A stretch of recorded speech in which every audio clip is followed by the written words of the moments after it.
Welcome to Revolution Against Evolution. I'm your host, Doug Sharp. I'm your co-host, Rich Gear here, and we're going to talk about the immune system today. I understand it, Doug, right? Yeah, I remember back when I was studying biochemistry and chemistry, a little bit about how the immune system worked in the body, and antibodies are really an interesting piece of genetic code that is built to take invading bacteria or other particles out of the body. Or viruses or things that are harmful to you, right? That's right, and it's the way it works is that there's it's sort of like a T type of mechanism where. Is that what they call? Do they call those T cells? No, that's not a T cell. Okay, That's not a but T this cell. looks like. What I want to it make is- sure because I'm telling you, I'm ignorant of a lot of this stuff. This stuff was very confusing to me when I look at it. I really read in terms of these macrophages and antibodies. I don't even know what they're talking about,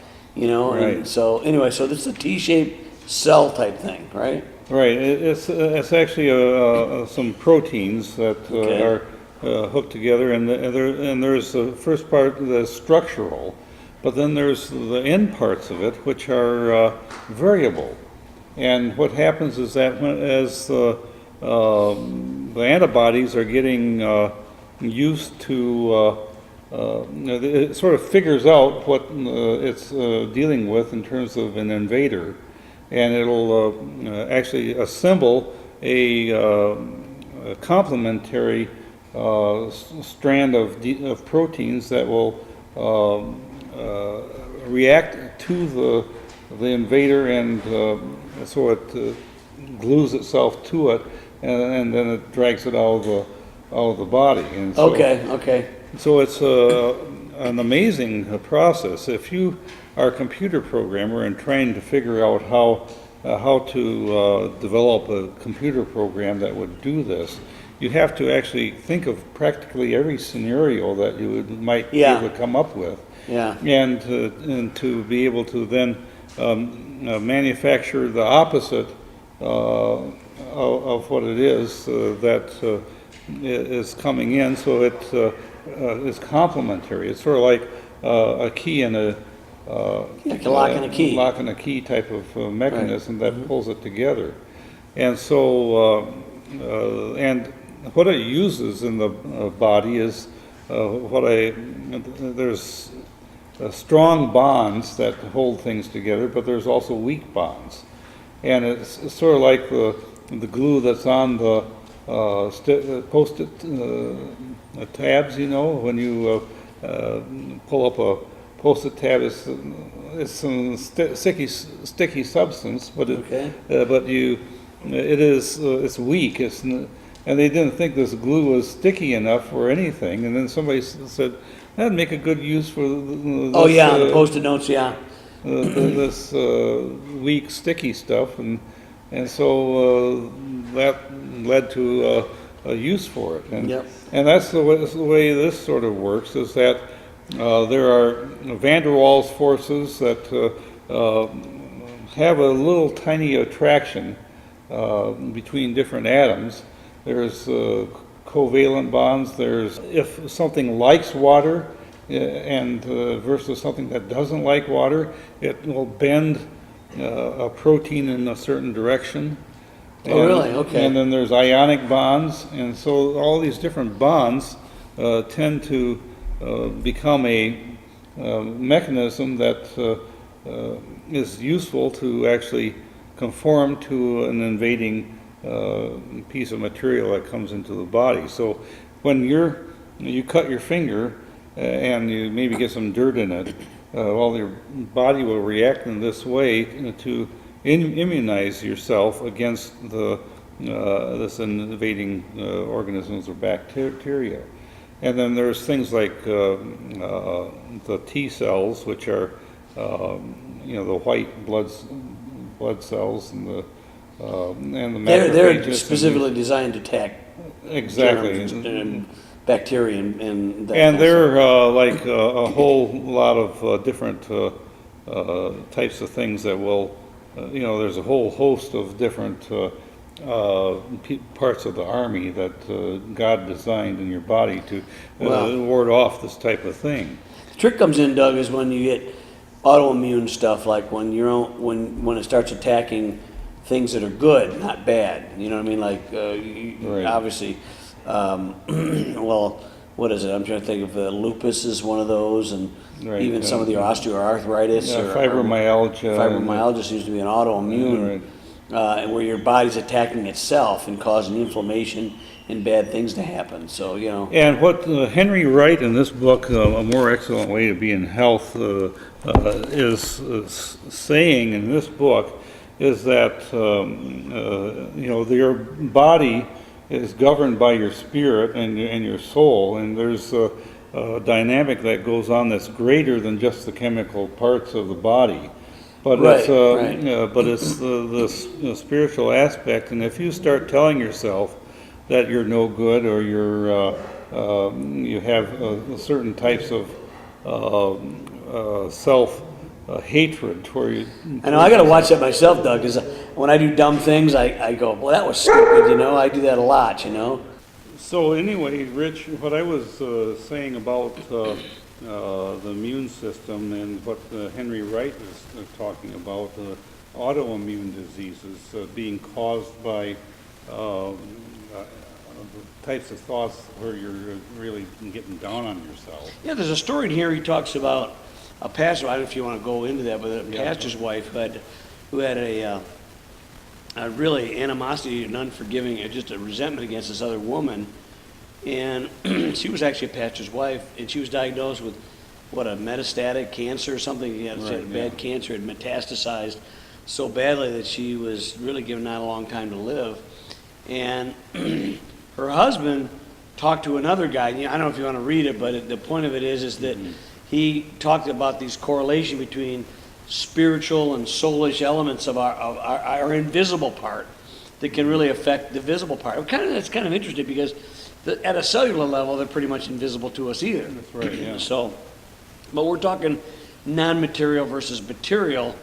And Doug, we have always talked about that. Christians pretty much always understand that there's a link between the spirit, soul, and body. Right. We don't fully, at least I don't, fully get what all that means. This book purports to talk about some of that, but you and I were talking a little bit before the show started, that even, because what happened is she forgave the woman, reconciled with her. That was 4 years ago at the time of this writing of this book, and I don't know how long this book has been out for now, but Yeah. but the point of it is that she didn't change her diet, she never took chemotherapy, but the cancer either disappeared or went down or whatever. What you're saying is that we oftentimes minimalize the connection between the spiritual and the physical. In the United States, I'd say the world we live in today, Doug, the physical is taking preeminence for everything. Everything to try to cure is based on pretty much physiological methods, drugs, surgery, that kind of stuff. Even the homeopathic stuff is primarily dealing with physical causes. They might use aromatherapies, or they might use acupunctures, or they might use other things. But they're dealing with physical aspects of the body. That's right. Where this is really talking about a spiritual correlation and a connection. And that has always got me, because I've always felt that way, but I've never been able to say, Lord, I don't really know how to tell the difference. Do you know what I'm saying? Yeah. I mean, when you get something that's really bad like this one, the woman had unresolved resentments, the least you can do is try to make those right. That's right. And because what you and I talked about earlier is that even if you had forgiven people as far as you know, you didn't have any unresolved bitterness, you didn't have, or those kinds of things, we're still under the curse. That's right, yeah. And we're still going to die someday. But you have less of a chance of checking out early if you follow the and I think less of a principles chance of maybe suffering inordinately from horrible cancers and things. But we're not saying everybody who's had a horrible cancer, at least I'm not saying it, has got something with these issues. But you wonder sometimes, Doug, if there aren't more. We know that the demonic realm can afflict based on the New Testament. It is so easy to harbor unforgiveness. Yeah. When you have, because there's always opportunities for people to rub you the wrong way, and betrayals can set up a thing. Somebody basically backstabbing you. Somebody got you fired.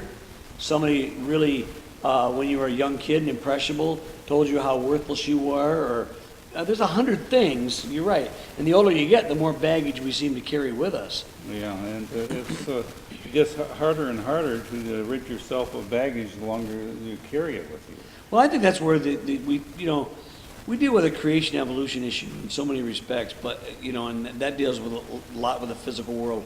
But we never leave off the spiritual element of why we believe what we do. Yeah. And this is an interesting thing, Doug. And we won't get to the full roots of it. But Doug, I guess what I would really like to know sometimes is be more clear on the discerning of the differences. In other words, whether it's purely a physiological cause or whether there's a spiritual or a soulish cause behind it. I just don't have those answers. Well, it's like things like the common cold or the flu. You can have certain things that occur in your life, such as stress and fear and anxiety, that make it easier for you to catch these things. But they're sort of common to man. They just and even the secular world acknowledges stress. That's right. Yeah. As a thing that causes, and that's sort of an invisible thing.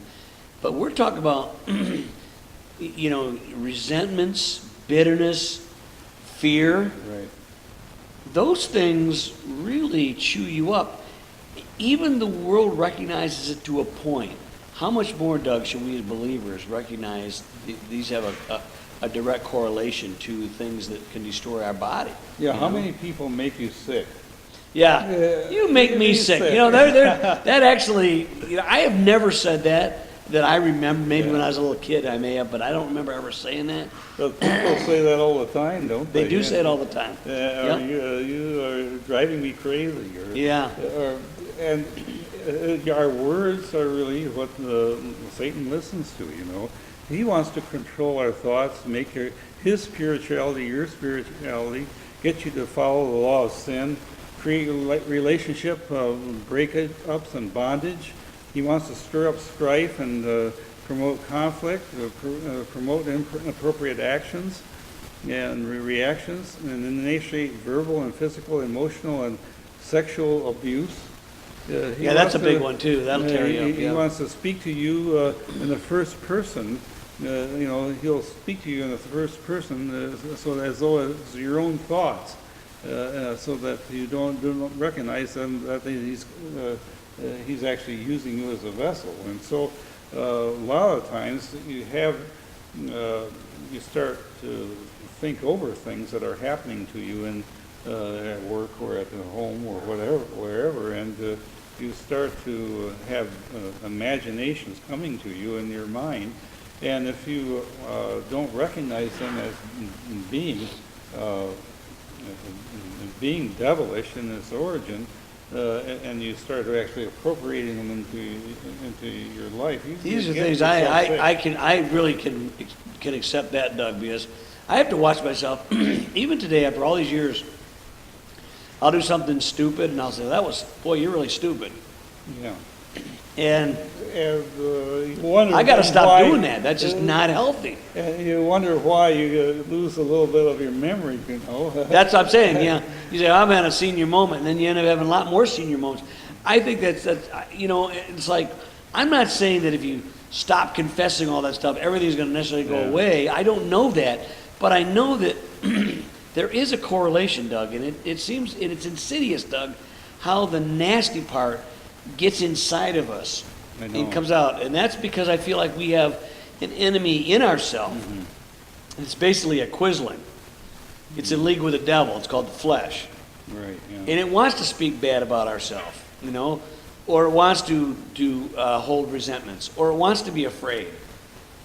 And have you ever noticed how difficult it is to actually encourage people and praise them, but it's so easy to tear people down, and you just want to needle and. Now, I've learned that, Doug. That the Lord has really helped me with that. I really believe strongly that, because I used to not be an encourager. I am a big encourager now. Mm-hmm. And I try to find things that are worthwhile about these persons or people or whatever around me, and and what's really healthy, Doug, is you do it for no reason except to build them up. You're not looking That's for right. any, I'm not looking for any, I have no strings. I have no hidden agenda that I want something out of somebody. It's amazing, you get things out of them, but not because I'm not trying to get anything. I'm not really interested in that. I really find it's a great joy to encourage people, to make them feel better about who they are, how make them feel more valuable about themselves, because then they're able to pay it forward. I used to love that movie, where you do something good to the next person, and that's how you circumvent some of this evil tidings that are out there, which destroys our physical health. But what's Doug? It's interesting is we're talking about even at we start talking with like T cells and I mean it affects you down into the innermost parts of your physical body. It seems to me Right. these autoimmune diseases, Doug. These things are these cancers. It's amazing, Doug. We're actually proposing the possibility, and we're not the first one, and there are people that are much stronger than. I'm a little more cautious, Doug, if you will, Right. because I don't know how it all works out. So this guy, he's but having an experience where he's seeing healings as a result Yes. of dealing with the issue of self-hatred and improper words that people speak against themselves. Yeah. And self-depreciation is a origin of disease. And Doug, let me ask you this: the catch-22 of being a Christian. We're not supposed to be arrogant. Right. So how do you not be arrogant and yet not be self-deprecation? Cutting yourself down. That is very hard, Doug. I find there's a lot of things the Lord expects out of us that's difficult to do. We don't know how to be humble and yet feel strong in faith without fear. Well, I'm proud of my humility. I'm proud of my humility. We're no good at this. I says, God, these are difficult things, especially in a world that's been so broken up, Lord. Doug, with the curse, with all the input from the devil and his minions doing what they do. Man, I'm not trying to make excuses, but it's a dicey time to try to learn how to speak positive words. I remember years ago when Norman Vincent Peale, The Power of Positive Thinking. Now, some of that stuff I think got a little bit weird, but the reality is, or not so much weird, but kind of smarmy. It was all like, okay, let's just do the power of, if we believe things, then things can happen. But there's a truth to it, Doug, that can't be denied. When you start thinking like, Doug, you're a smart guy, you start to do smart things. Right, yeah.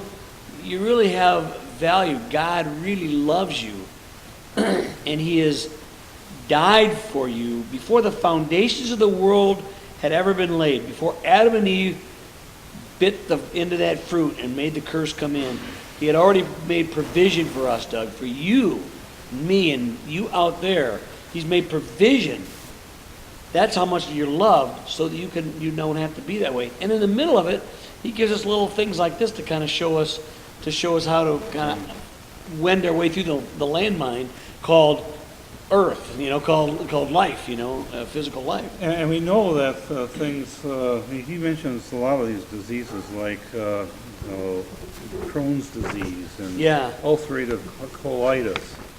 I knew somebody had Crohn's disease. Diabetes, lupus, multiple sclerosis. Now, multiple sclerosis is an interesting thing because there's a myelin sheath that covers the nerves. And what happens is that instead of attacking invaders, what it's doing is it attacks, the T cells attacks the myelin sheath of the nerves, and it actually eats through into the nerves, and short circuits it. And so, and he does tie this into a deep self-hatred and guilt, and spiritually it's very close to diabetes type 1 because it involves the father's rejection. Of course, that's where he's, in his experience, he's tying it to the things that he's experienced in his ministry, where he's gained healing when certain people have actually dealt with these issues spiritually, and their symptoms go away. Yeah, I know my own My sister-in-law got multiple sclerosis, and that diagnosis of self-hatred, I could see that in her life. Mhm. She had issues, and now she's been like 20 years of it, but I never heard. She's like, she used to be kind of a, I don't say she wasn't fat, but she was hefty, you know. I mean, big boned, and you know. But now she's really skinny as a rail, and you know, she's had multiple sclerosis for 20 years. She's been kind of on the downside of it. You know what I'm saying? It's just you wonder about that, but it's a funny thing. But her father, turns out, he goes into homosexual lifestyle. Mm. What kind of a rejection is that now? That I don't know when that happened in her life, whether it was older or younger, but there must have been. I could see that self-loathing part of it. But boy, wouldn't that be something if something like that was so so universally true that when you could diagnose it? It just seems to be that counselors could help physical healing if they knew these techniques and these You training see, our instruments. normal physicians are unqualified to deal with this, and actually pastors, you know, the pastors and the church have neglected this teaching and not really Well, tried Doug, to... you got to realize, on the surface, it sounds a little strange.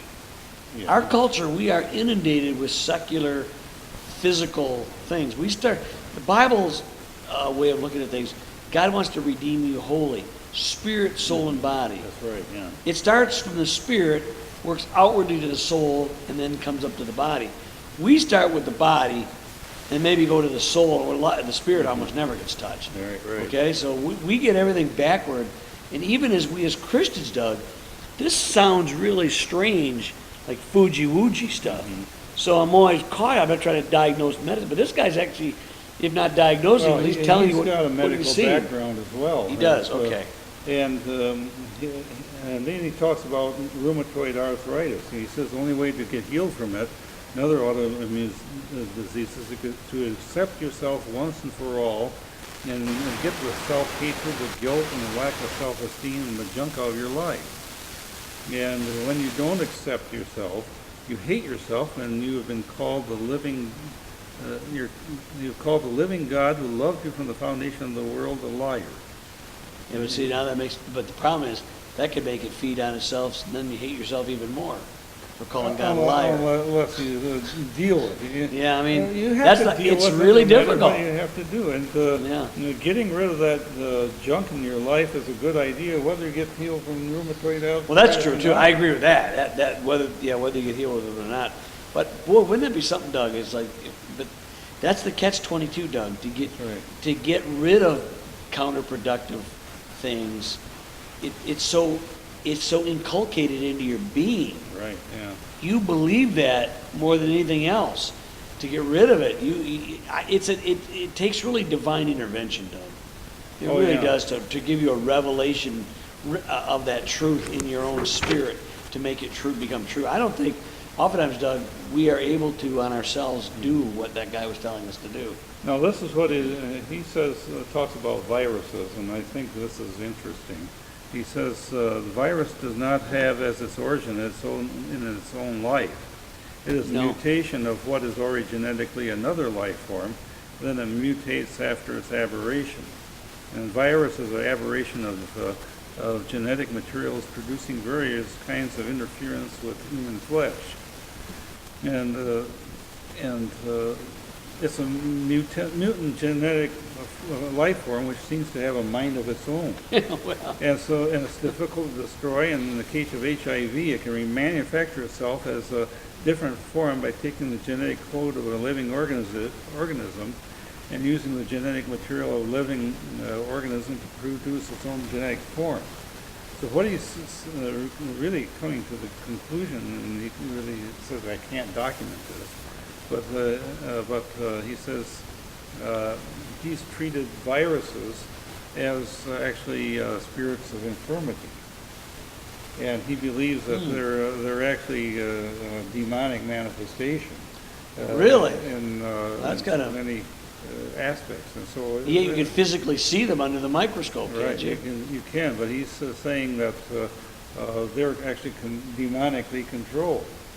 And so, you know, I sort of identify with that because, you know, if these things float around and they're really insidious and They are diabolical. diabolic Yeah. in the way that they work, and it's sort of and like in the case of HIV, it's just Yeah. such a, you know, it attacks the very thing that's supposed to get rid of them. Oh, yeah. You know, the white blood cells is what it attacks. Right. So, That's right. man, you know, to actually consider that this has a, you know, this little virus thing, it has a component that you can actually, that is demonically controlled is.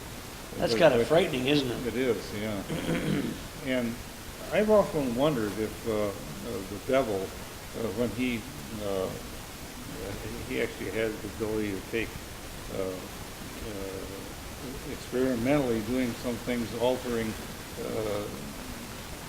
chemically some of the things that God has created to use it against us. Because he can't create anything, but he can destroy, You can destroy manipulate some- what's there. And Yeah. I think that's what evolution is it's showing that you'll have this type of problems are caused by genetic mutations, and it's devolving rather than evolving. But Right.